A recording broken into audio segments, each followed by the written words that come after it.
ನಮಸ್ಕಾರ, welcome back. ಈಗಾಗಲೇ ತಮಗೆಲ್ಲ ತಿಳಿದಿರೋ ಹಾಗೆ ನಾವು KCET ಪೇಪರ್ 1ಗೆ ಕ್ರ್ಯಾಶ್ ಕೋರ್ಸನ್ನು ಆರಂಭ ಮಾಡ್ತಾ ಇದ್ದೀವಿ. ನೆನಪಿರಲಿ, ಸುಮಾರು ಜನ ಪೇಪರ್ 2 ಬಗ್ಗೆ ಎನ್ಕ್ವೈರಿ ಮಾಡ್ತಾ ಇದ್ರಿ. ಆ್ಯಸ್ ಆಫ್ ನಾವು ಪೇಪರ್ 2ಗೆ ಯಾವುದೇ ಒಂದು ನಿರ್ಧಾರವನ್ನು ಕೈಗೊಂಡಿಲ್ಲ. ನಮ್ಮಲ್ಲಿ ಇರ್ತಕ್ಕಂಥ ಫ್ಯಾಕಲ್ಟೀಸ್ ಜೊತೆಗೆ ಡಿಸ್ಕಸ್ ಮಾಡಿ ನಿಮಗೆ ಬೇಕಾದರೆ ನಿಮ್ಮ ಸಬ್ಜೆಕ್ಟ್ಗೆ ರಿಲಿವೆಂಟ್ ಆಗಿರ್ತಕ್ಕಂತಹ ಟೀಚರ್ ಇದ್ದರೆ ಗೈಡೆನ್ಸ್ ಕೊಡ್ಬೋದು free of cost. But paper 1ಗೆ ನಾವು ಫುಲ್ ಫ್ಲೆಜ್ಡ್ ಆಗಿ ಕ್ರ್ಯಾಶ್ ಕೋರ್ಸ್ ಆರಂಭ ಮಾಡ್ತಾ ಇದ್ದೀವಿ. ಎಲ್ಲ ಸಬ್ಜೆಕ್ಟ್ಸು ಕವರ್ ಆಗುತ್ತೆ, ಮೆಂಟಲ್ ಎಬಿಲಿಟಿ ಇರುತ್ತೆ, ಮಾಕ್ ಟೆಸ್ಟ್ಸ್ ಇರುತ್ತೆ, ಅದರ ಜೊತೆಗೆ UGC ನೆಟ್ ಆ್ಯಂಡ್ ಬೇರೆ ಬೇರೆ ಸ್ಟೇಟ್ಗಳ ಸೆಟ್ ಪೇಪರ್ ಅನಾಲಿಸಿಸ್ ಕೂಡ ಇರುತ್ತೆ. ಇದ್ಯಾಕೆ ಇಂಪಾರ್ಟೆಂಟು, ಕಳೆದ 2 ವಿಡಿಯೋಗಳಲ್ಲಿ ನಾನು ಎಕ್ಸ್ಪ್ಲೇನ್ ಮಾಡಿದ್ದೀನಿ. ಸೊ ಇವತ್ತು ಇದರ ಒಂದು ಭಾಗವಾಗಿ ಒಂದು ಡೆಮೋ ಕ್ಲಾಸನ್ನು ನಾನು ಇವತ್ತು ಮಾಡ್ತಾ ಇದ್ದೀನಿ. Right. So will not go anywhere else. ನಮಗೆ ಈ ಸೆಟ್ ಒಂದು ಪರೀಕ್ಷೆಗೆ ನಿಗದಿತವಾಗಿರ್ತಕ್ಕಂತಹ ಸಿಲೆಬಸ್ಸಲ್ಲೇ ಒಂದು ಟಾಪಿಕನ್ನು ತಗೊಂಡು ಚರ್ಚೆ ಮಾಡೋಣ. ನಮ್ಮ ಅಪ್ರೋಚ್ ಯಾವ ರೀತಿ ಇರುತ್ತೆ ಅಂತ ಹೇಳಿದ್ರೆ, ಮೊದಲನೇದಾಗಿ ಒಂದು ಟಾಪಿಕ್ ಡಿಸ್ಕಸ್ ಮಾಡಬೇಕಾದ್ರೆ ಅದರ ರಿಲಿವೆನ್ಸ್ ಏನು, ಅಂದರೆ ಆ ರಿಲಿವೆನ್ಸ್ ಕಂಡು ಹಿಡ್ಕೊಳ್ಳೋಕ್ಕೆ ಆ ಟಾಪಿಕ್ ಮೇಲೆ ಈ ಹಿಂದೆ ಸೆಟ್ ಅಥವಾ ನೆಟ್ ಪರೀಕ್ಷೆಯಲ್ಲಿ ಯಾವುದಾದ್ರೂ ಸೆಟ್ ಆಗಿರ್ಬೋದು, ಅಲ್ಲಿ ಬಂದಿರತಕ್ಕಂಥ ಪ್ರಶ್ನೆಯನ್ನು ಚರ್ಚೆ ಮಾಡಿ ನಂತರ ಅದಕ್ಕೆ ಟಾಪಿಕನ್ನು ಡಿಸ್ಕಸ್ ಮಾಡೋಣ. ರೈಟ್. ಸೊ ಇವತ್ತಿನ ಟಾಪಿಕ್ ಕೂಡ ಅದೇ ಇದೆ, ಟೀಚಿಂಗ್ ಮೆಥಡ್ ಅಥವಾ ಬೋಧನಾ ವಿಧಾನ. ಓಕೆ. ಸೊ ಅದಕ್ಕಿಂತ ಮುಂಚೆ ಯಾರಿಗಾದರೂ ಈ ಕ್ರ್ಯಾಶ್ ಕೋರ್ಸ್ ಬಗ್ಗೆ ಇನ್ನಷ್ಟು ಮಾಹಿತಿ ಬೇಕಾದರೆ ಸ್ಕ್ರೀನ್ ಮೇಲೆ ಕಾಣಿಸ್ತಾ ಇರತಕ್ಕಂತಹ ನಂಬರ್ಗೆ ಕಾಲ್ ಆದರೂ ಮಾಡ್ಬೋದು ಅಥವಾ ವಾಟ್ಸಪ್ ಮೆಸೇಜ್ ಆದರೂ ಮಾಡ್ಬೋದು. ಅದರ ಜೊತೆಗೆ ಪ್ರತಿ ಕ್ಲಾಸಲ್ಲೂ ಕೂಡ ನಾವು ಕ್ಲಾಸ್ ಮುಗಿದ ಮೇಲೆ ಯಾವ ರೀತಿ PDF ನೋಟ್ಸ್ ಇಂಗ್ಲೀಷಲ್ಲಿ ಮತ್ತು ಕನ್ನಡದಲ್ಲಿ ರೆಡಿ ಮಾಡಿ ಸೆಂಡ್ ಮಾಡ್ತೀವಿ ಅಂತ ನಿಮಗೆ ಮಾಡೆಲ್ ಬೇಕಾದರೆ ಇವತ್ತಿನ ಕ್ಲಾಸ್ ನೋಟ್ಸನ್ನು ಕೂಡ ನಾನು ಶೇರ್ ಮಾಡ್ತೀನಿ. ಇಲ್ಲಿ ಪ್ರೆಸೆಂಟೇಷನ್ಗೆ ಬೇರೆ ನೋಟ್ಸ್ ಇರುತ್ತೆ, ಫುಲ್ ಫ್ಲೆಜ್ಡ್ ಕ್ಲಾಸ್ ನೋಟ್ಸೇ ಬೇರೆ ಇರುತ್ತೆ. ಇಂಗ್ಲೀಷ್ಗೆ ಸಪ್ರೇಟು, ಕನ್ನಡಕ್ಕೆ ಸಪ್ರೇಟು. ಅದನ್ನು ಈ ವಿಡಿಯೋ ಕೆಳಗಡೆ ಇರತಕ್ಕಂಥ ಡಿಸ್ಕ್ರಿಪ್ಷನಲ್ಲಿ ಒಂದು ವಾಟ್ಸಪ್ ಗ್ರೂಪ್ ಲಿಂಕ್ ಇದೆ, ಅದನ್ನು ಜಾಯ್ನ್ ಆಗಿ ಅಲ್ಲಿ ಶೇರ್ ಮಾಡ್ತೀವಿ. Right. So we shall begin. ನಿಮ್ಮ ಸಿಲೆಬಸ್ಸಲ್ಲಿ ಯೂನಿಟ್ 1ನಲ್ಲಿ 10 ಯೂನಿಟ್ ಇದೆ. ಅದರಲ್ಲಿ ಯೂನಿಟ್ ನಂಬರ್ 1ನಲ್ಲಿ ಇರ್ತಕ್ಕಂತಹ ಟಾಪಿಕ್ ಯಾವುದು? ಟೀಚಿಂಗ್ ಆಪ್ಟಿಟ್ಯೂಡ್ ಅಥವಾ ಬೋಧನಾ ಸಾಮರ್ಥ್ಯ. ಈ ಯೂನಿಟಲ್ಲಿ ಒಂದು ಚಾಪ್ಟರ್ ಬರುತ್ತೆ, methods of teaching in institutions of higher learning.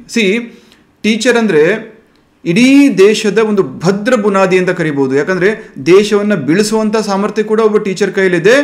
ಆ ದೇಶವನ್ನು ಉತ್ತುಂಗಕ್ಕೆ ಏರಿಸುವಂತಹ ಒಂದು ಕೆಪಾಸಿಟಿ ಕೂಡ a teacher has. So a teacher is nothing but a great the best foundation for any country it might be R any society. ಇದನ್ನು ನಾನು ಹೇಳ್ತಾ ಇಲ್ಲ, ಅನಾದಿ ಕಾಲದಿಂದಲೂ ಕೂಡ ಈ ರಾಜ ಮಹಾರಾಜರು ಕೂಡ ಗುರುವರಿಯರು ಬಂದರೆ ಅವರಿಗೆ ಎದ್ದು ನಿಂತು ನಮಸ್ಕರಿಸ್ತಾ ಇದ್ರು. ಅಂತಹ ಒಂದು ಪದ್ಧತಿ ನಮ್ಮಲ್ಲಿ ನಡ್ಕೊಂಡ್ಬಂದಿದೆ. ಸೊ ಟೀಚರ್ಗೆ ಆವಾಗಲೂ ಅಷ್ಟೇ ಒಂದು ಪ್ರಾಮುಖ್ಯತೆ ಮತ್ತು ಮರ್ಯಾದೆ ಇತ್ತು, ಈಗಲೂ ಕೂಡ ಇದೆ. ರೈಟ್. ಸೊ ಆವಾಗ ಗುರುಕುಲ ಕಾಲದಲ್ಲಿ ಪೆನ್ನು ಪೇಪರ್ ಇರ್ತಾ ಇರಲಿಲ್ಲ, ನೋಟ್ಸ್ ಇರ್ತಾ ಇರಲಿಲ್ಲ, ನಿಮ್ಮ ಐಪ್ಯಾಡ್ ಇರ್ತಾ ಇರಲಿಲ್ಲ. ಅದಕ್ಕೆ ಶ್ರವಣದ ಮುಖಾಂತರ ಕಲಿಕೆ ಆಗ್ತಾ ಇತ್ತು. ಬರ್ತಾ ಬರ್ತಾ ಈ 21ನೇ ಶತಮಾನದಲ್ಲಿ ಇದು ಇವಾಲ್ವ್ ಆಗಿ ಐಪ್ಯಾಡಲ್ಲಿ ನೋಟ್ ಡೌನು ಅಥವಾ ವಾಯ್ಸ್ ರೆಕಾರ್ಡಿಂಗ್ ಮುಖಾಂತರ ಅದು ಬದಲಾವಣೆ ಆಗಿದೆ. ಬಟ್ ಆದರೂ ಕೂಡ ಟೀಚರ್ಸ್ ರಿಲೆವೆಂಟ್ ಕಮ್ಮಿ ಆಗಿಲ್ಲ, ಕಡಿಮೆ ಆಗೋದಿಲ್ಲ. ಚಾಟ್ GPT ಬರಲಿ, ಯಾವುದೇ AI ಮಾಡೆಲ್ ಬಂದರೂ ಕೂಡ ಟೀಚರೇ. There is no replacement. Okay. ಅದಕ್ಕೆ ಸರ್ವೇಪಲ್ಲಿ ರಾಧಾಕೃಷ್ಣನ್ ಹೇಳ್ತಾರೆ, ಡಾಕ್ಟರ್ ಸರ್ವೇಪಲ್ಲಿ ರಾಧಾಕೃಷ್ಣನ್ ಹೇಳ್ತಾರೆ, teachers are the best minds in the entire country.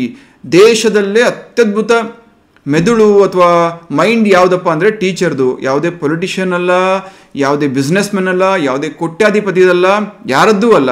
Best mind ಅಂದರೆ ಟೀಚರ್ದಂತೆ. ಯಾಕಂದರೆ ಆ ಟೀಚರ್ ಮುಂದೆ ಇರ್ತಕ್ಕಂತಹ ಹಲವಾರು ವಿದ್ಯಾರ್ಥಿಗಳು, ನಾಳೆ ಅದರಲ್ಲಿ ಒಬ್ಬರು IAS ಆಗ್ಬೋದು, ಒಬ್ಬರು CM ಆಗ್ಬೋದು, ಒಬ್ಬರು PM ಆಗ್ಬೋದು, ಅಥವಾ ಒಬ್ಬರು ಸಮಾಜಕ್ಕೆ ಒಂದು ಹಾನಿಕಾರಕ ಎಲಿಮೆಂಟ್ ಆಗ್ಬೋದು.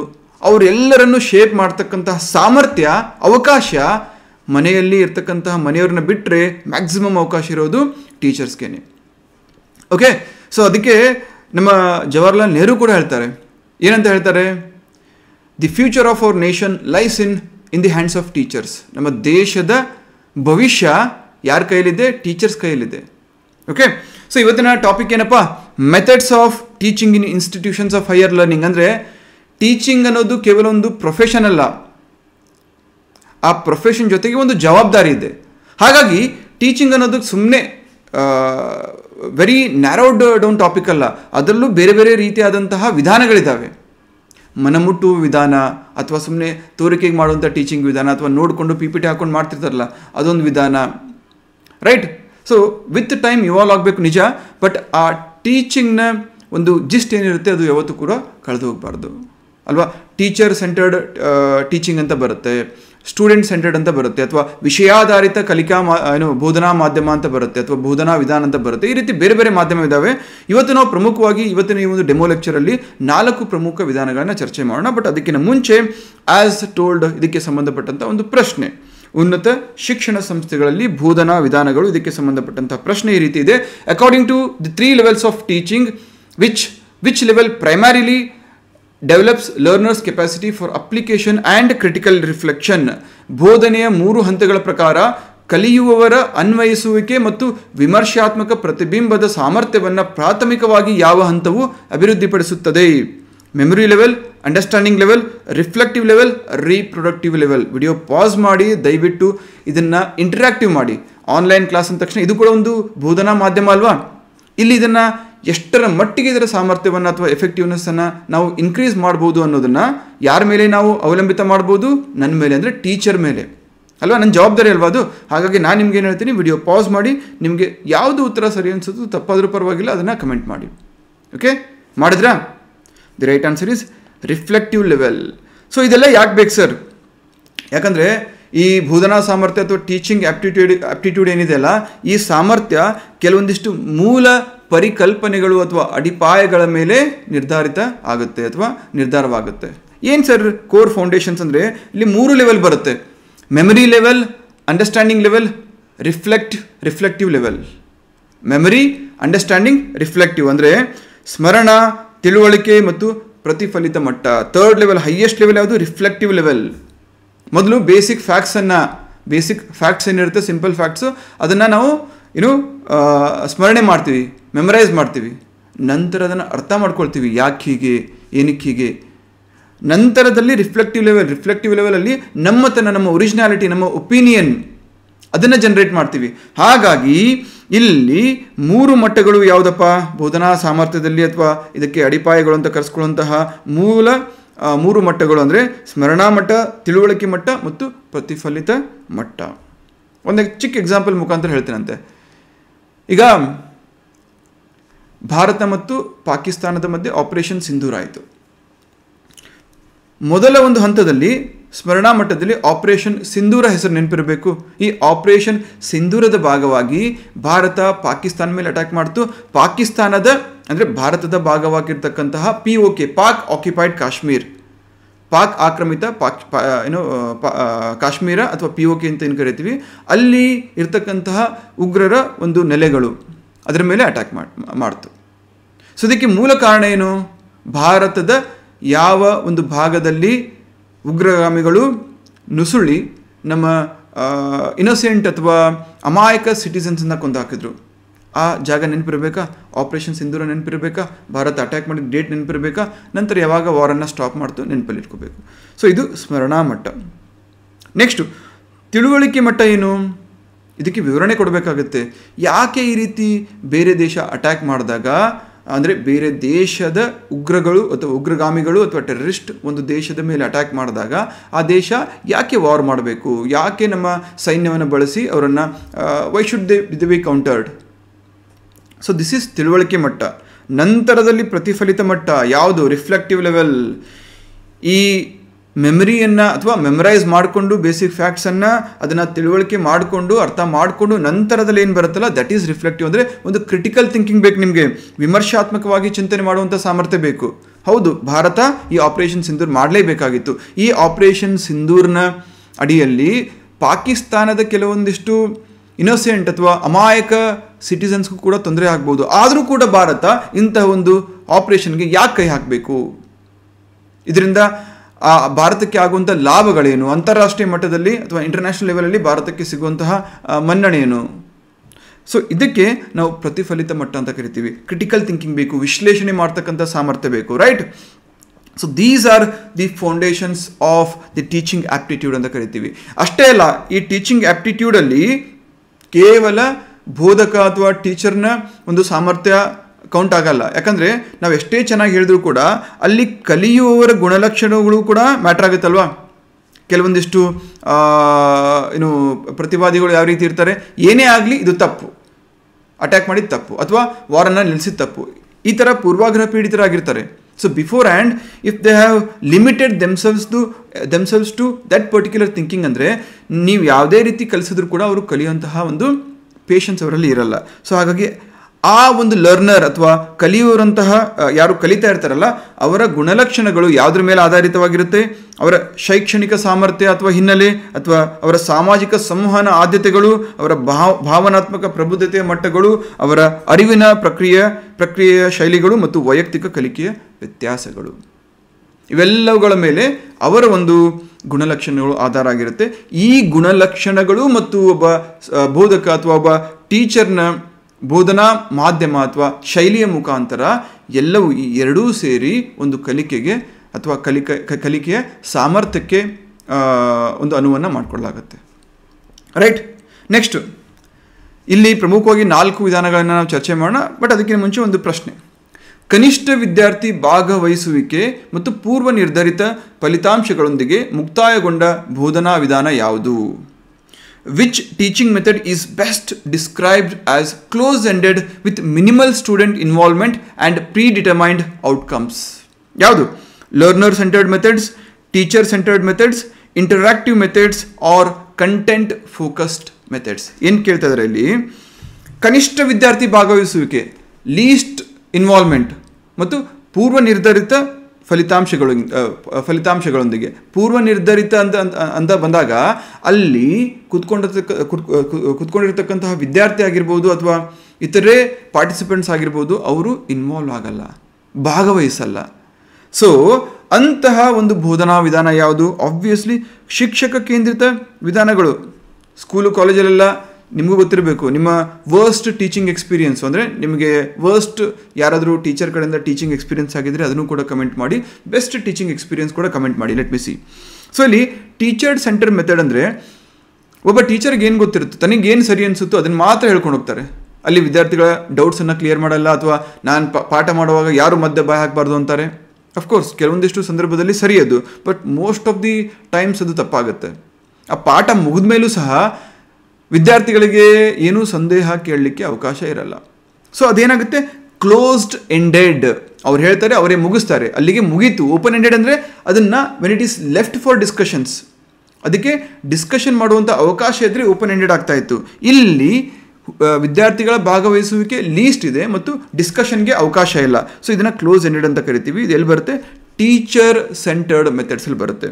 ಸೊ ಹಾಗಾದರೆ 4 ಟೀಚಿಂಗ್ ಮೆಥಡಾಲಜೀಸ್ ಪ್ರಮುಖವಾಗಿರ್ತಕ್ಕಂಥ, ಕೇವಲ 4 ಎಲ್ಲ ಸುಮಾರಿದ್ದಾವೆ, 4 ಪ್ರಮುಖ ಟೀಚಿಂಗ್ ಮೆಥಡಾಲಜೀಸ್ ಅಥವಾ ವಿಧಾನಗಳು ಯಾವ್ಯಾವುದು? ಶಿಕ್ಷಕ ಕೇಂದ್ರಿತ ವಿಧಾನಗಳು, ವಿದ್ಯಾರ್ಥಿ ಕೇಂದ್ರಿತ ವಿಧಾನಗಳು, ವಿಷಯ ಕೇಂದ್ರಿತ ವಿಧಾನಗಳು, ಸಂವಾದಾತ್ಮಕ ವಿಧಾನಗಳು. ಯಾವ್ಯಾವುದು? Teacher centred methods, learner centred methods, content focused methods, interactive method. ಗೊತ್ತಾಗ್ತದಲ್ಲ ಪ್ರಶ್ನೆ ಯಾವ ರೀತಿ ಕೇಳ್ಬೋದು ಅಂತ ಹೇಳ್ಬಿಟ್ಟು. ಪ್ರತಿಯೊಂದು ಟಾಪಿಕ್ ಮೇಲೂ ಸಹ ಒಂದು ಮಾಡೆಲ್ ಕ್ವಶನ್ ಇರುತ್ತೆ, you need not worry. So ಪ್ರಶ್ನೆಗಳ ಮುಖಾಂತರ ನಾವು ಕಲಿತಾಗ ರಿಟೆನ್ಷನ್ ಕೂಡ ಜಾಸ್ತಿ ಇರುತ್ತೆ. Right, this is also a type of teaching method. ಅರ್ಥ ಆಗ್ತದಲ್ಲ? This is evolving. ಅಂದರೆ ಇಲ್ಲಿ ಕೇವಲ 4 ಮೆಥಡ್ ಕೊಟ್ಟಿದ್ದೀವಿ ಅಥವಾ ಡಿಸ್ಕಸ್ ಮಾಡ್ತಾ ಇದ್ದೀವಿ ಅಂದ ತಕ್ಷಣ ಕೇವಲ 4ಕ್ಕೆ ಸೀಮಿತ ಆಗಲ್ಲ. It is evolving. ನಾಳೆ ನಿಮ್ಮದೇ ಆದಂಥ ಒಂದು ಸಪ್ರೇಟ್ ಟೀಚಿಂಗ್ ಮೆಥಡನ್ನು ನೀವು ಕೂಡ ಇವಾಲ್ವ್ ಮಾಡ್ಬೋದು, ತಪ್ಪೇನಿಲ್ಲ. ಅರ್ಥ ಆಗ್ತದಲ್ಲ? ಸೊ ಟೀಚರ್ ಸೆಂಟರ್ಡ್ ಮೆಥಡ್ ಅಂದರೆ ಇಲ್ಲಿ ಶಿಕ್ಷಕ ಅಥವಾ ಬೋಧಕರನ್ನು ಕೇಂದ್ರಿತವಾಗಿ ಇಟ್ಕೊಂಡು ಮಾಡುವಂತಹ ಒಂದು ವಿಧಾನ. ಯಾವುದೇ ಪಾರ್ಟಿಸಿಪೆಂಟ್ಗೆ ಅಥವಾ ವಿದ್ಯಾರ್ಥಿಗೆ ಪ್ರಶ್ನೆ ಕೇಳಲಿಕ್ಕೆ ಅವಕಾಶ ಇರಲ್ಲ, ಅವ್ರಿಗೆ ಸಂವಹನ ಮಾಡಲಿಕ್ಕೆ ಅವಕಾಶ ಇರಲ್ಲ. ತಮಗೇನು ಗೊತ್ತು, ಟೀಚರ್ ಬರ್ತಾರೆ, ಹೇಳ್ತಾರೆ, ಹೋಗ್ತಾರೆ, ಬೇರೆ ಯಾವುದಕ್ಕೂ ಕೂಡ ಇಲ್ಲಿ ಅವಕಾಶ ಇರಲ್ಲ. This is called as teacher centred method. Right. Learner centred method ಅಂದರೆ ವಿದ್ಯಾರ್ಥಿಗಳು ಅವರ ಭಾಗವಹಿಸುವಿಕೆ. ಸಪೋಸ್ ಇಮ್ಯಾಜಿನ್ ಮಾಡಿ, ನಾಳೆ ನೀವು ಒಂದು ಕಾಲೇಜ್ ಲೆಕ್ಚರರ್ ಆಗಿ ಹೋಗ್ತೀರಾ. ನಿಮ್ಮ ಮುಂದೆ ಒಂದು 3 ರೋ ಬೆಂಚ್ ಇರುತ್ತೆ, 3 ಕಾಲಮ್. ಒಂದು ಕಡೆ ಹುಡುಗಿಯರು ಇರ್ತಾರೆ ಮತ್ತು 2 ಕಡೆ ಹುಡುಗರು ಇರ್ತಾರೆ. ಸೊ ನೀವು ಮ್ಯಾಕ್ಸಿಮಮ್ ಇನ್ವಾಲ್ವ್ಮೆಂಟ್ ಮಾಡಬೇಕು ಅಂದರೆ ಏನು ಮಾಡ್ತೀರಾ? ಒಂದು 30 ಜನ ಇರ್ತಾರೆ ಅಂದ್ಕೊಳ್ಳಿ, 10 ಜನರ ಒಂದು ಗ್ರೂಪ್ ಮಾಡ್ತೀರಾ, ಅಥವಾ 5 ಜನರ ಒಂದು 6 ಗ್ರೂಪ್ ಮಾಡ್ತೀರಾ. ಕ್ವಶನ್ ಕೇಳ್ತೀರಾ, ಯಾರು ಫಸ್ಟ್ ಕೈ ಎತ್ತಾರೋ ಆ ಗುಂಪಿಗೆ ಅವಕಾಶ ಸಿಗುತ್ತೆ, ಪಾಯಿಂಟ್ಸ್ ಕೊಡ್ತಾ ಹೋಗ್ತೀರಾ. ಸೊ ಇಲ್ಲಿ ಲರ್ನರ್ ಸೆಂಟರ್ಡ್, ಅವರು ಎಷ್ಟು ಇನ್ವಾಲ್ವ್ ಆಗ್ತಾ ಇದ್ದಾರೆ, ಅವರು ಎಷ್ಟು ಕಲಿತಾ ಇದ್ದಾರೆ, ಅದನ್ನು ಬೇಸಿಸ್ ಆಗಿಟ್ಕೊಂಡು ಮಾಡ್ತಕ್ಕಂಥ ಒಂದು ಬೋಧನಾ ವಿಧಾನ ಅಥವಾ ಟೀಚಿಂಗ್ ಮೆಥಡ್. ಅಷ್ಟೇ ಅಲ್ಲ, ಕ್ಲಾಸ್ ಮುಗಿದ್ಮೇಲೆ ಇವತ್ತು ನಾನೊಂದು ಕ್ಲಾಸ್ ಮಾಡ್ತೀನಿ 45 ನಿಮಿಷ, ಲಾಸ್ಟ್ 15 ಮಿನಿಟ್ಸಲ್ಲಿ ಕ್ವಶನ್ಸ್ ಕೇಳ್ತೀನಿ, ಪ್ರತಿಯೊಬ್ಬರಿಗೂ ಕೂಡ ಒಂದು ಟೆಸ್ಟ್ ಕೊಡ್ತೀನಿ, ಟೆಸ್ಟ್ಗೆ ಇಷ್ಟು ಮಾರ್ಕ್ಸ್ ತೊಗೊಳ್ಳೇಬೇಕು ಅಂತ ನೀವು ಹೇಳ್ತೀರಾ. ಅವಾಗ ಆಟೋಮೆಟಿಕಲಿ ಇನ್ವಾಲ್ವ್ ಆಗ್ತಾರಲ್ಲ ಹುಡುಗರೆಲ್ಲ. So that is called as learner centred method ಅಥವಾ ವಿದ್ಯಾರ್ಥಿ ಕೇಂದ್ರಿತ ವಿಧಾನ. ಅದೇ ರೀತಿ ಕಂಟೆಂಟ್ ಫೋಕಸ್ಡ್ ಅಂತ ಬಂದಾಗ best example, current affairs prepare ಆಗ್ತಾ ಇರ್ತೀರಾ, ಇಸ್ರೇಲ್ ಪ್ಯಾಲೆಸ್ತೈನ್ ವಾರ್ ಅಂತ ಬಂದಾಗ ಆ ಇಸ್ರೇಲ್ ಪ್ಯಾಲೆಸ್ತೈನ್ಗೆ ಸಂಬಂಧಪಟ್ಟಂತಹ ಸಂಪೂರ್ಣವಾದಂತಹ ಮಾಹಿತಿಯನ್ನು ಕಲೆ ಹಾಕಿ ಅದಕ್ಕೆ ಸಂಬಂಧಪಟ್ಟಂತೆ ಟೀಚ್ ಮಾಡೋದು. ಇಲ್ಲಿ ಕಂಟೆಂಟ್ ಇಸ್ ದಿ ಕಿಂಗ್. ಯಾವಾಗ ಯುದ್ಧ ಆರಂಭ ಆಯಿತು, 11ನೇ ಶತಮಾನದಲ್ಲಿ ಏನಾಯಿತು, ಇವಾಗ ಏನಾಯಿತು, ಯಾವಾಗ ಯುನೈಟೆಡ್ ನೇಷನ್ಸ್ ಮಧ್ಯಸ್ಥಿಕೆ ವಹಿಸ್ತು, ಹಮಾಸ್ಗೆ ಈ ರೀತಿ ಪರಿಸ್ಥಿತಿ ಯಾಕೆ ಬಂದಿದೆ, ಅವರನ್ನು ಒಂದು ಟೆರರಿಸ್ಟ್ ಗುಂಪಂತ ಯಾಕೆ ಬಣ್ಣಿಸಲಾಗುತ್ತೆ, ಅವ್ರು ಮಾಡಿದ ಸರಿನಾ ತಪ್ಪಾ, ಭಾರತದ ಸ್ಟ್ಯಾಂಡ್ ಏನು, ಇದು content focused method. Next interactive method ಅಂದರೆ ಕೂತ್ಕೊಂಡು ನಾನಿಲ್ಲಿ ಇದನ್ನೇ ಝೂಮ್ ಸೆಷನ್ ಮಾಡಿದೆ ಅಂದ್ಕೊಳ್ಳಿ, ಇದನ್ನೇ ಎಕ್ಸಾಂಪಲ್ ತೊಗೊಳ್ಳಿ, ಇದೇ ಯೂಟ್ಯೂಬ್ ಕ್ಲಾಸನ್ನು ಝೂಮ್ ಸೆಷನ್ ಮಾಡಿ ನಿಮಗೆ ಪ್ರಶ್ನೆಗಳನ್ನು ಕೇಳಲಿಕ್ಕೆ ನಾನು ಅನ್ಮ್ಯೂಟ್ ಮಾಡಿ ಅವಕಾಶ ನೀಡ್ತೀನಿ. ಸೊ ಇದ್ಯಾವುದು, ಇದು ಸರಿನಾ, ಇದು ತಪ್ಪಾ, ಇದಕ್ಕೆ ಡೌಟ್ಸ್ ಏನಾದರೂ ಬಂದರೆ ಇದನ್ನು ಯಾವ ರೀತಿ ಬಗೆಹರಿಸ್ಕೊಳ್ಬೇಕು, ಇದು ಇಂಟ್ರಾಕ್ಟಿವ್ ಆಗುತ್ತೆ, ಸಂವಹನ ಆಗುತ್ತೆ, ಸೊ ಸಂವಾದಾತ್ಮಕ ಆಗುತ್ತೆ.